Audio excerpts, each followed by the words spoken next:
দেশে রাজনৈতিক বিশৃঙ্খলা তো চলছেই, সাংঘাতিক ভয়াবহ বিশৃঙ্খলা চলছে। এই বিশৃঙ্খলার মধ্যে আমি যখন 11 অক্টোবর 2025 রাত 10টা নাগাদ কথা বলছি, তার আগের 24 ঘন্টাও বলবো না, 12 ঘন্টার খবরগুলো যদি আপনারা দেখেন, আপনাদের পত্রপত্রিকায় তাকাতে হবে না, আপনাদের টেলিভিশন তাকাতে হবে না, আপনারা অসুস্থ বোধ করবেন। আমরা যারা খবরের ফেরিওয়ালা, খবর সংগ্রহ করি এবং খবরগুলো নিয়ে অ্যানালাইসিস করি, আপনাদের সামনে তুলে ধরি, খবর জানাই, আমাদের কাছে আমাদের কাজ সহ হয়ে গেছে। তো আমরা বহু চড়াই উতরাই পার হয়ে এসেছি, বহু বিভৎস সময়, বিভৎস পরিস্থিতি মোকাবেলা করে এসেছি। এই জন্যে আমরা কিছুটা কম্পাইল করার চেষ্টা করি আপনাদের সামনে, এবং যতটা ধীরে স্থির স্যাংশন করে, বিকৃত না করে উপস্থাপন করা যায়। আমাদের দেশ যে ভালো নাই, এইটা 10 অক্টোবর 2025-এ সারাদিন যদি চোখ বুলান, সরকার যতই গলা ফাটাক ভালো আছে, ভালো আছে, হ্যাঁ পরিস্থিতি ভালো, আইন শৃঙ্খলা নিয়ন্ত্রণে, একটা সুস্থ স্বাভাবিক মানুষের সামনে পরিস্থিতি তুলে ধরলে সে এটা বলবে না। গত 12-14 ঘন্টায় যে সিচুয়েশন, যেসব খবর আমি ছোট্ট করে একটা শুধু সামারি করি, আপনাদের চোখের সামনে থাকবে বিষয়গুলো, এবং আপনারা বুঝতে পারবেন যে আমরা কোন দিকে যাচ্ছি, কোথায় আছে ডক্টর ইউনূসের হাতে আমাদের দেশ। ছোট্ট ছোট করে একটু, ময়মনসিংহে থেমে থাকা বাসে দুর্বৃত্তদের আগুন, নিহত 1।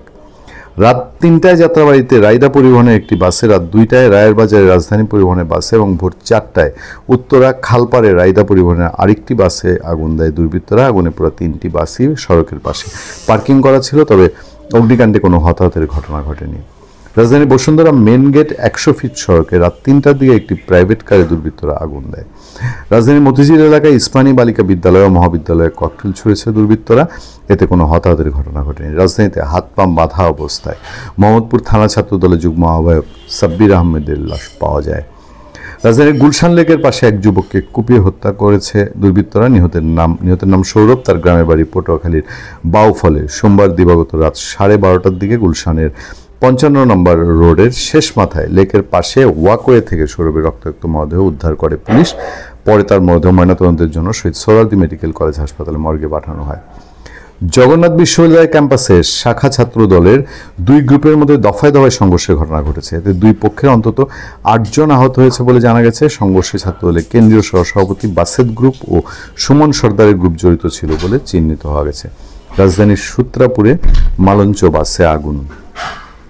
এবং সবশেষ আমরা যেটা জানতে পেরেছি, সবশেষ আমাদের খবর হলো ধানমন্ডিতে আন্তর্জাতিক অপরাধ ট্রাইব্যুনালের তদন্ত সংস্থার কার্যালয়ের সামনে ককটেল বিস্ফোরণ। এই হলো সুখের রাজধানী, সুখের বাংলাদেশ। এরপর যেটা হয়েছে, সরকার ভেতরে ভেতরে কামড় আছে, কামড় না থাকার কোনো কারণ নেই। সারা দেশে চলমান বিভিন্ন সহিংসতা, অগ্নিসংযোগের মতো নাশকতার বিষয়টি বিবেচনায় নিয়ে দেশের সব বিমানবন্দরকে সতর্ক থাকার নির্দেশ দিয়েছে বেসামরিক বিমান চলাচল কর্তৃপক্ষ। সব বিমানবন্দর সতর্ক থাকবে। কোন পর্যায়ে গেলে পরে বিমানবন্দর এলাকাতেও সতর্ক ঘোষণা করা হয়েছে।